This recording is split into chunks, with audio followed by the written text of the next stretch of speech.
Olá pessoal, nesse vídeo eu vou falar para vocês sobre as diferentes fases da Revolução Russa no ano de 1917. Porque a Revolução da Rússia, ela não aconteceu assim de 0 a 100, ela aconteceu em etapas, ela aconteceu em fases diferentes.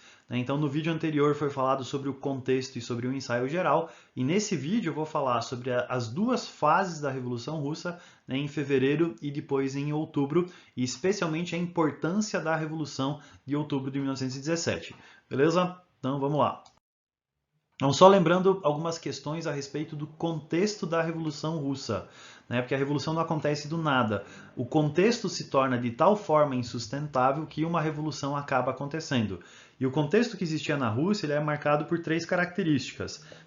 O czarismo, né, uma família que governa com poderes absolutos baseados no direito divino, que é a família Romanov, numa Rússia que era agrária, ou seja, não tinha passado pela Revolução Industrial e muito pobre, né, como esses camponeses que aparecem do lado de cá, né, que são uma representação dessa classe camponesa pobre que existia dentro da Rússia. E essa Rússia vai participar de uma guerra mal planejada em 1905 contra o Japão, que vai ferrar de vez com a economia dos russos. A gente tem manifestações contra essa guerra, que acaba se transformando num banho de sangue, que é o Domingo Sangrento, um motim de marinheiros no encoraçado Potemkin, e o czar promete uma série de mudanças, tipo, eu vou mudar tudo, vou acabar com a corrupção, o povo vai participar, vai ficar tudo bom para todo mundo. Não foi o que aconteceu. As mudanças que ele fez, a criação de uma Assembleia Popular chamada de Duma, e a organização de representantes dos trabalhadores, do chamado de sovietes, acabou não se tornando uma mudança efetiva, uma mudança prática. Então a Rússia continuava numa situação ruim, dentro desse contexto czarista, agrário e miserável, mas tentou fazer uma revolução em 1905 que não deu certo. Por isso que é chamado de ensaio geral.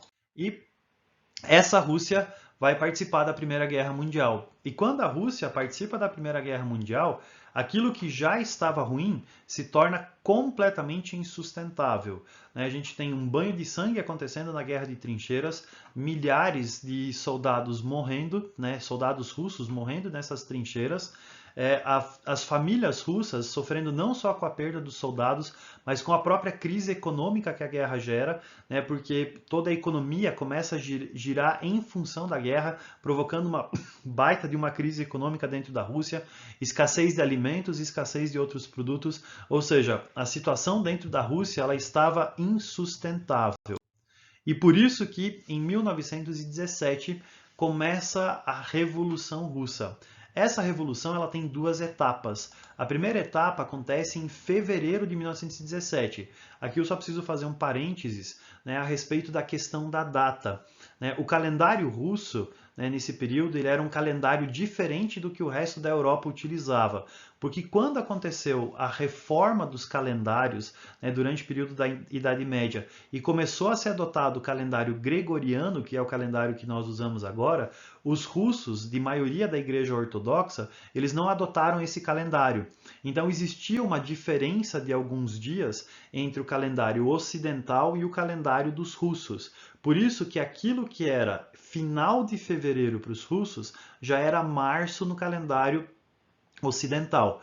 Então, nós utilizamos para dar nome para essas fases da Revolução a data do calendário russo, que era finalzinho de fevereiro, embora, às vezes apareça em alguns livros, em alguns sites, a data de começo de março, por causa dessa diferença de calendários, tá? Então, voltando agora para a fase de fevereiro de 1917. Então, em fevereiro de 1917, um grupo político chamado de mencheviques, ele faz uma primeira etapa da revolução. A palavra mencheviques em russo significa minoria. E essa minoria representava um grupo dentro do povo que era mais elitizado, Então você tinha aí uma pequena burguesia, você tinha um grupo que fazia parte mais de uma elite dentro da Rússia que resolve fazer essa revolução.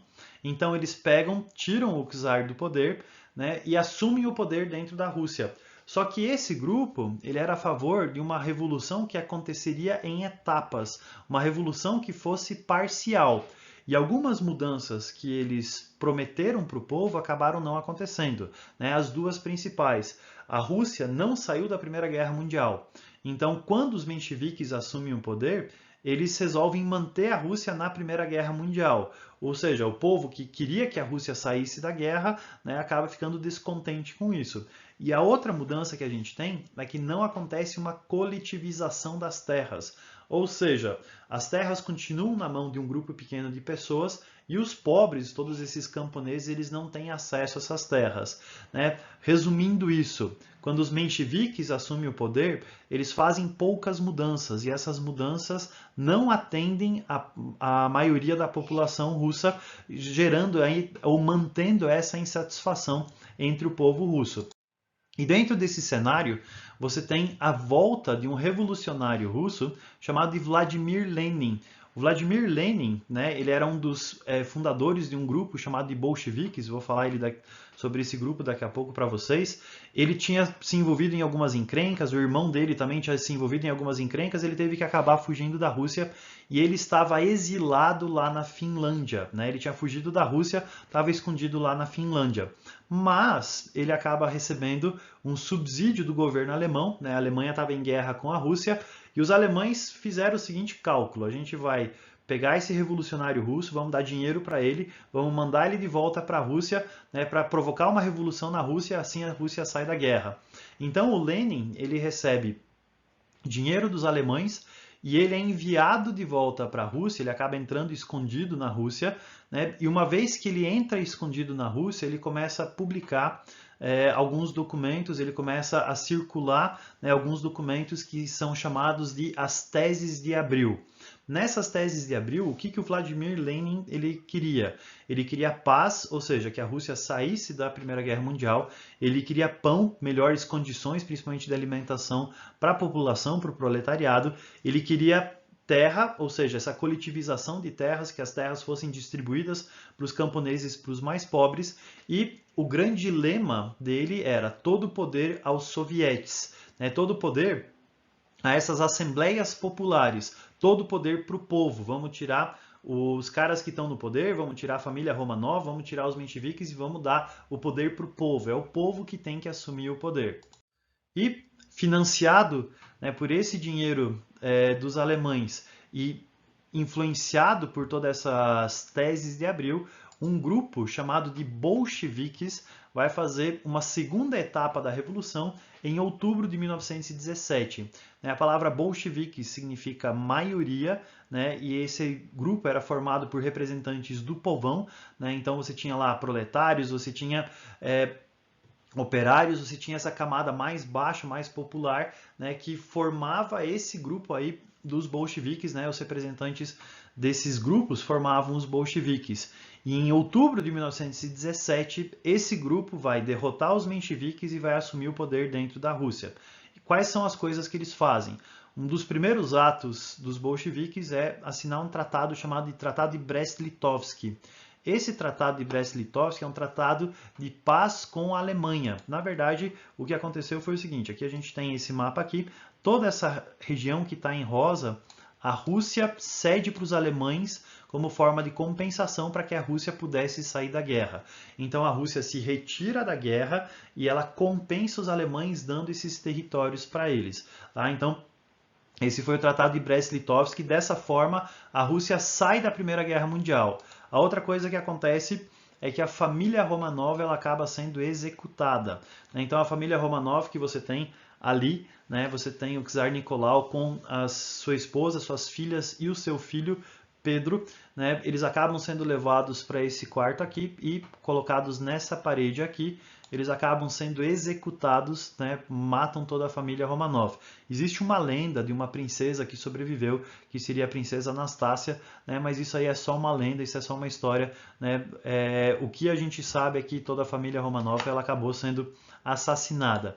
E uma outra coisa que acontece é que começa o processo de coletivização das terras, ou seja, as terras começam a ser distribuídas para os mais pobres. E outubro de 1917 é o evento mais importante de toda a Revolução Russa. Tá? Por que é tão importante você entender outubro de 1917? É porque em outubro de 1917, pela primeira vez em toda a história, né, o comunismo, né, aquelas ideias do Karl Marx, do socialismo científico, da ditadura do proletariado, do povo assumir o poder, tomar conta dos meios de produção, né, e você acabar com a desigualdade social, ou achar que você vai acabar com a desigualdade social com o povo assumindo esse poder, tudo isso é colocado em prática pela primeira vez. Em 1871 você teve a Comuna de Paris, que durou 3 dias, mas agora você tem o povo que faz uma revolta, assume o poder e ele se transforma num exemplo para todos os pobres do resto do mundo. Porque se deu certo lá na Rússia, se o povo conseguiu assumir o poder e os meios de produção lá na Rússia, né, em outros lugares isso também poderia acontecer. Por isso que os pobres do mundo todo começam a olhar para a Rússia como um exemplo. É o que vai acontecer em 1919 na Alemanha, com a Revolução Espartaquista. Pô, deu certo lá na Rússia, vamos tentar fazer isso aqui também. Aqui no Brasil, né, a gente começa a ter manifestações, greves gerais que vão acontecer no começo dos anos 20, inspirados por aquilo que estava acontecendo lá na Rússia.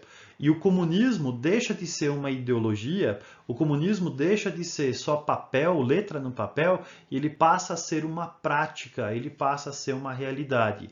E é por isso que outubro de 1917 é tão importante, porque a partir disso o comunismo se torna uma realidade que vai inspirar outras pessoas a tentar serem comunistas também. E isso que vai provocar todas as mudanças, né, no século XX. É por isso que você vai ter a ascensão do totalitarismo, é por isso que você vai ter Segunda Guerra Mundial, é por isso que você vai ter Guerra Fria, é por isso que você vai ter Getúlio Vargas fazendo Estado Novo, é por isso que você vai ter a ditadura militar depois, é por isso que você vai ter todos esses eventos que são inspirados de alguma forma no comunismo ou em um discurso contra o comunismo. Tá? Por isso que é muito importante você entender outubro de 1917.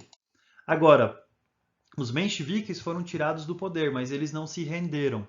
E a gente vai ter uma guerra que vai acontecer entre os bolcheviques, o exército vermelho da Rússia, e os mencheviques, o exército branco da Rússia. Ou seja, uma guerra civil. Né? E de 1917 a 1921, a Rússia vai ser mergulhada numa guerra civil que vai matar aí milhões de russos. Na verdade, a história da Rússia estava bem complicada. Você tem a guerra que eles levam um pau dos japoneses, a Primeira Guerra Mundial e depois a Guerra Civil. Então a situação deles estava bem complicada. E dentro desse exército vermelho, né, dos bolcheviques, uma das figuras principais que nós temos é esse sujeito que aparece aqui, né, chamado de Trotsky, Leon Trotsky, que é o líder do exército vermelho. Né, e o vencedor dessa guerra civil e o governo que a gente vai ter depois disso, eu vou explicar isso para vocês no nosso próximo vídeo. Beleza, pessoal? Espero que você tenha entendido especialmente a importância de outubro de 1917. Um abraço!